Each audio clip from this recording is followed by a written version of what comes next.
my big brass band.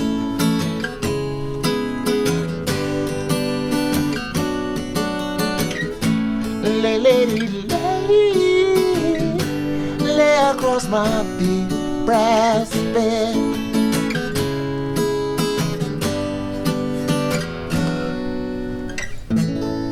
Woo! All right. Welcome to Gab and Jam, episode 218. All right. So, you might not have guessed it from what I just did right there, but today what we're going to talk about are the amazing Isley Brothers. Yes. All right. I love it. Especially right now. I mean, right now we're starting to lose a lot of the architects of like soul, rock, funk, all the rest of that kind of stuff. Yeah.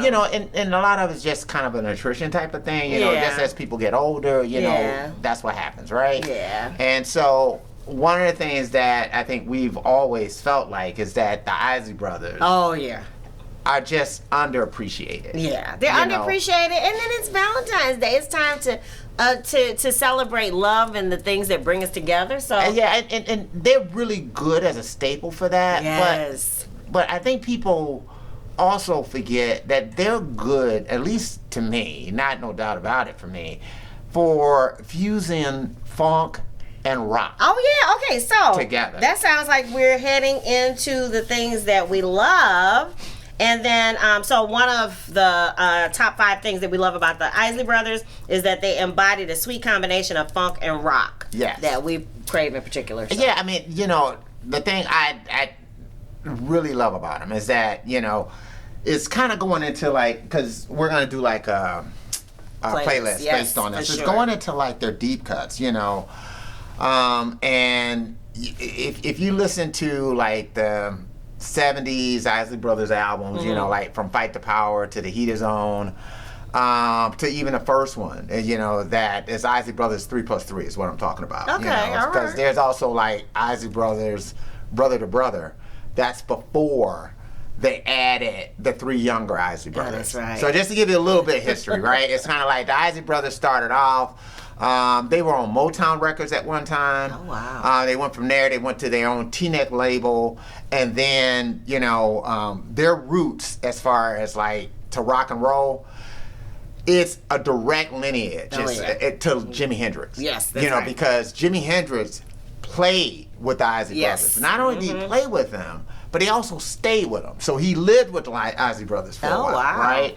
And during that period of time, the younger Isley by the name of Ernie Isley, who went on to play, guitar and stuff, Ernie got a chance to learn from Jimmy. Oh, wow. So he learned directly from Jimmy. And then if you look at, like, starting from Isley Brothers 3+3, which is when Ernie joined the band, Marvin Isley joined the band on bass, and then Chris Jasper, who I think was like a brother-in-law, joined the Isley Brothers. Okay. And he plays keys. Now, Chris Jasper was responsible for a lot of the arrangements. Oh. And he played, he plays keys. He was Juilliard trained, classically trained. Oh, wow. Look up Chris Jasper on YouTube of just some of like, he does a lot of different talks, just master courses into what he did as far as Isley Brother arrangements. Wow. Because it's not only their original songs that were great, but their covers.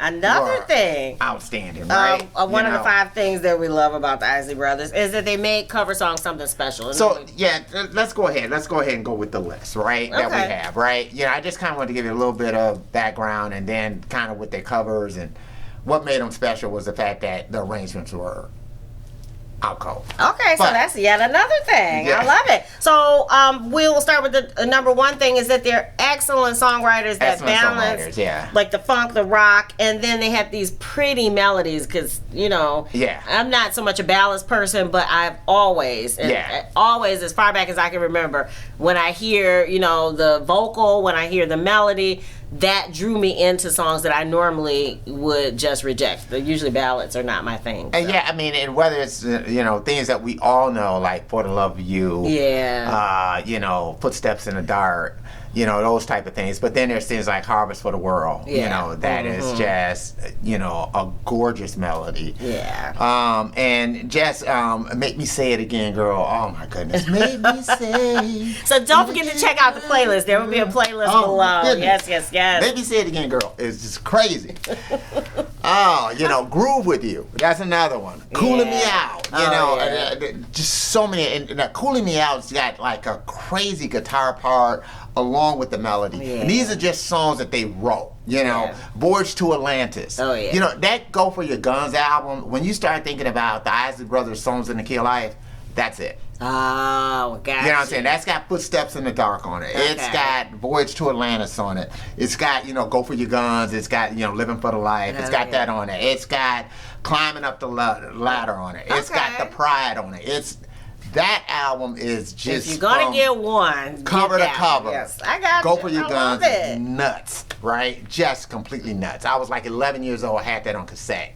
Crazy, crazy good, right? Unbelievable. I love it. Right? Then, great vocals. Right? Yeah, right. So the next thing that we love about the Isley Brothers is the vocals. As a vocalist, they're soulful. They're always feeling it. And they're musical, and the sound, it's just beautiful. Yeah, Ronnie Isley. Beautiful, powerful, he soulful. He's got to be like one of the greatest vocalists ever. Yeah, and unique. Ever. People, yes. you know how folks can imitate people. It's hard to imitate when you have a very unique approach. Yeah, a very unique sounding voice. We started that off with like Lay Lady Lay. Yeah. So Lay Lady Lay is one of the covers, right? And Bob Dylan did that. That's a Bob Dylan song. He was Lay Lady Lay. Yeah. And then Ronnie gets it, and it's Lay Lady Lay. Yeah. If I can get that out now. If I can just get that out. But it's that whole thing that he does with his voice. Yeah. The fact that he takes it up that way. Yeah. It's like, oh my goodness, unbelievable. Yeah. Unbelievable. Yeah, it just melts. It just melts you. It does. So we're just in the time for love. So just put that one on, and that'll do it. And then finally, out of the 5 things that we love about the Isley Brothers, and I'm sure again this list starts with 5, but we've already had 6. They are prolific songwriters, as well as that you had already mentioned their arrangements. But yeah, songwriters. It's just yeah. Because we're just listing off original songs that they did. Like Work to Do. Yeah. That's an original Isley Brothers song. And then if you listen to like Pop That Thing, that to me, Lenny Kravitz's My Mama Said is like Always on the Run. Yeah. That is a direct descendant. Yes. Of that song. Very much inspired. That song was inspired by him. No doubt about it. Yeah. It's just unbelievable the way that they melded those things together. And then, Ernie Isley's guitar work, on so many of these songs, like Climbing Up the Ladder. It's crazy. Yeah. It's crazy good stuff. Yeah. Just unbelievably good stuff. Yeah, and if you want to hear, just go ahead and click the link below. We have a playlist we've put together of the essentials and the others that will introduce you to them if you're not familiar with them, and then remind you if it's been a while since you've heard them.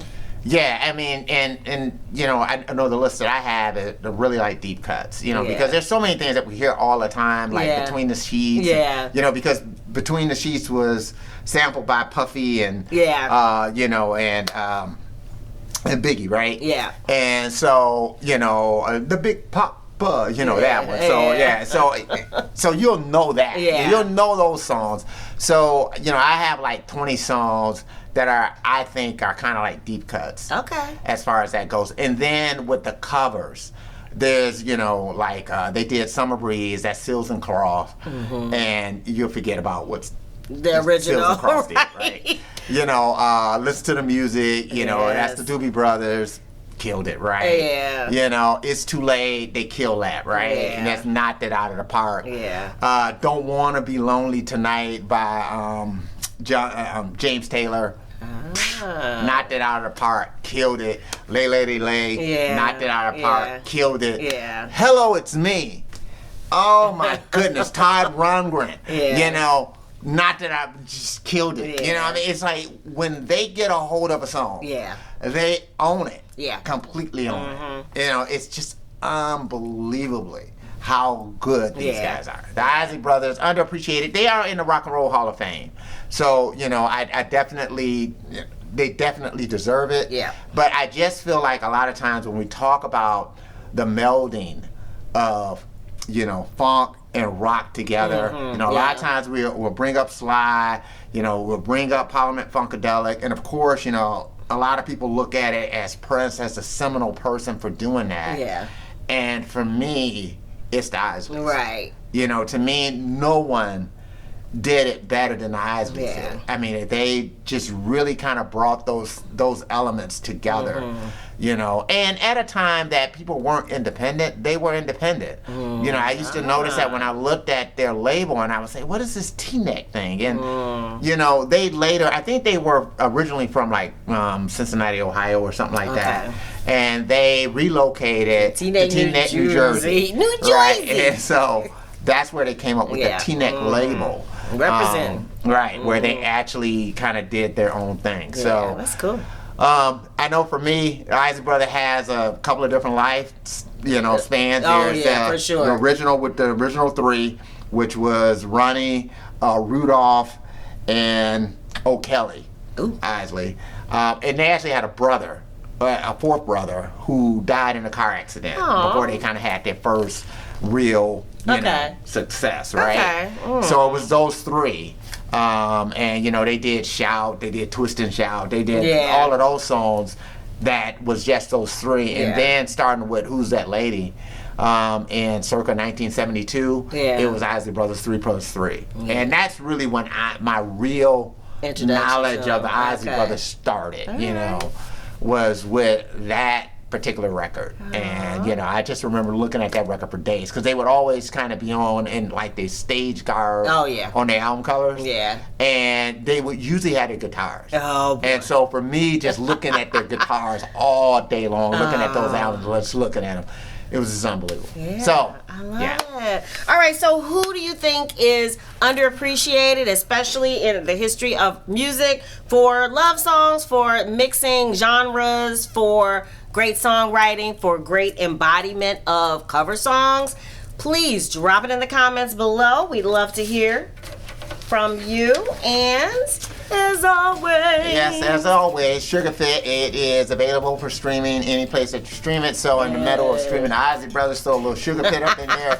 You know, you'll see the link between what we do and what the Isleys do. Also, ringtones. Click the link below. All of Sugar Fit, each song on there has now an accompanying ringtone. It's great. So if you would love that original sound when your phone rings, to know that it's your phone versus everybody else's, make sure you click down in the description for our ringtone. I mean, you know, you can have your ringtone starting off with that great guitar lick from Sugar Fit. That's right. So click below. You just go over there and explore. All right. If you dig the vibe and you want to be a part of the tribe, be sure to subscribe. We're wishing you love, peace, and chicken.